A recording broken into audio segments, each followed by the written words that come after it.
అందరికీ నమస్కారం. Welcome back to Divine Rasoi and Tales. ఇవాళ మనం భారతదేశంలో అతి పవిత్రమైన క్షేత్రాల్లో ఒకటైన మధ్యప్రదేశ్లో వెలిసిన ఉజ్జయిన్ మహాకాళేశ్వర టెంపుల్ గురించి తెలుసుకుందాం. ఇది కేవలం దేవాలయం కాదు, ఒక కాలాన్ని నియంత్రించే మహాశక్తి.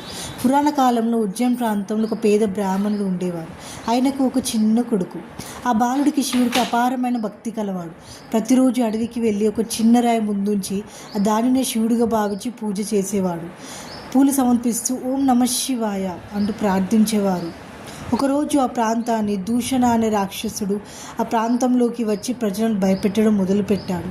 ఆ రాక్షసుడు ఆ బాలుడు పూజలు చూసి కోపంతో రాయిని తన్నేశాడు. అప్పుడు ఆ బాలుడు కన్నీళ్లు పెట్టుకొని శివుడిని ప్రార్థించాడు.